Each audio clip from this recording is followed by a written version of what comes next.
Okay, so today we're really diving deep.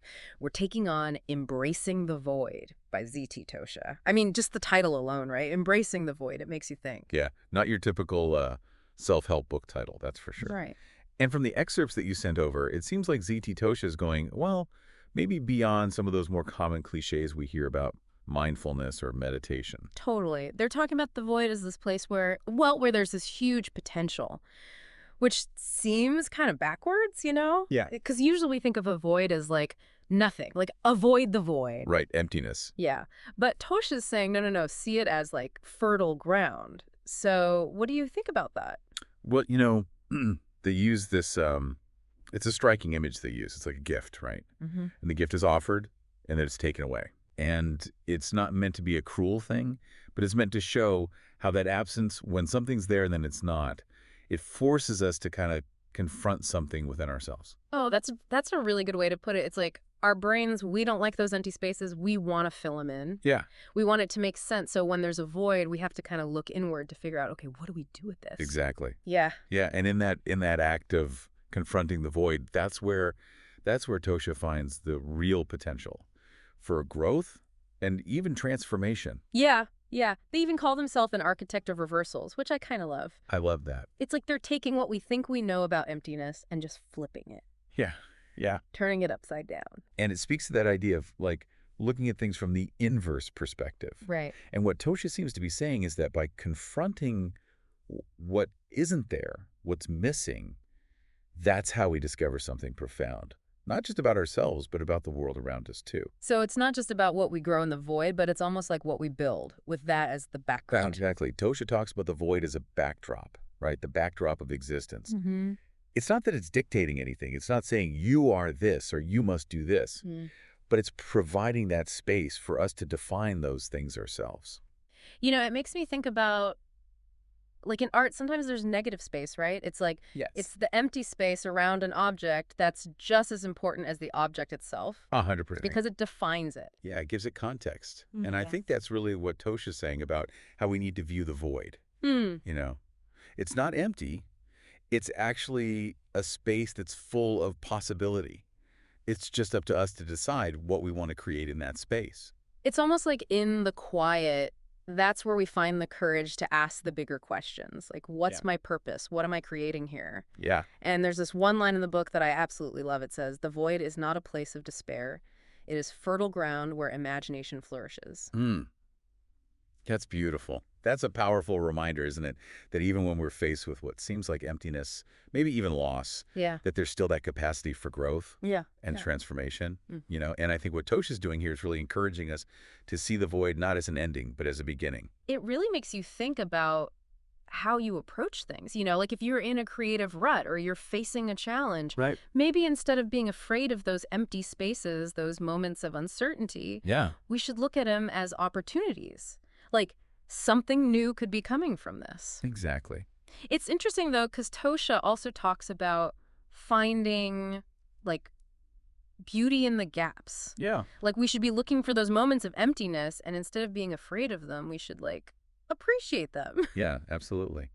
Tosha argues that that the void can actually help us to see a beauty that we wouldn't normally see, a beauty that's, more than just what's on the surface. Right? It's like that whole idea of less is more. Yeah, yeah. Like, sometimes you need those quiet moments where you can actually think Yeah, without distractions, yeah. without your phone buzzing, without someone needing something. And that's how you actually connect with yourself, maybe even the world around you a little better.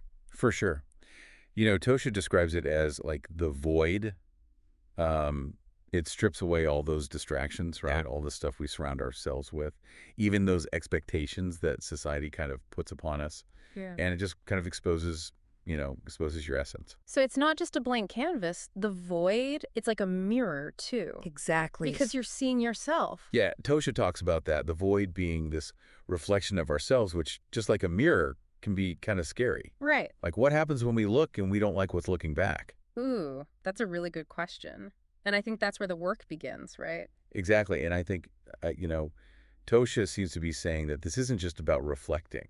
It's about actively engaging with those reflections.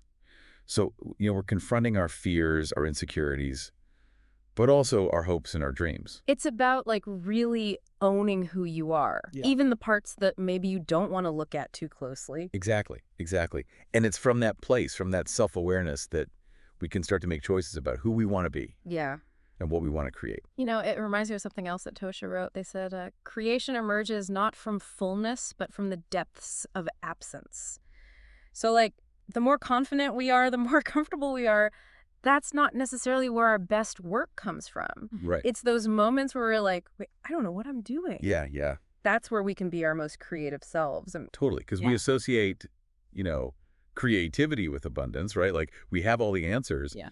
But, Kosha's saying maybe it's when we feel like we have nothing that we're actually at our most innovative. Right. So we've talked about the void as this like fertile ground, this backdrop for creation and a mirror. But Toshi takes it even further, right? Because then they bring in this whole idea of like the absurdity of life. Yeah, yeah. And this is where, Tosha really like pushes us to think differently. Mm-hmm. Because they're saying that if we're always trying to find meaning in a universe that might not have any inherent meaning, well, that's kind of absurd. Okay, so then how do we deal with that? Because that sounds kind of bleak, right? Like nothing matters, Right. so why do anything? Right? It's a paradox. But I think what Tosha's saying is that we can find freedom in that. Instead of letting it get us down, we can kind of create our own meaning. So we stop looking for validation from outside sources. We stop looking for the universe to give us the answers, and we become like the authors of our own lives. Yeah, exactly. Tosha challenges us to, shape our own narratives, take control, decide what we want to put out into the void. I love that. It's kind of empowering when you think about it. Because, yeah, okay, maybe there's no rule book, but that also means that we get to choose. Right. We define our own values. We decide what matters to us. And that's how we create a life that feels meaningful, even if it feels like the universe itself doesn't have meaning. Right. And that act of creation, that's what Tosha seems to be getting at. Yeah. That's where the joy is. That's where we find the meaning. Because they talk about the void as like a sanctuary for creative spirits, a place where you can explore anything without worrying about what other people think or what the right answer is. You know, this whole book has been amazing. It's not at all what I thought it would be when we started. Like, emptiness, but in a whole new light.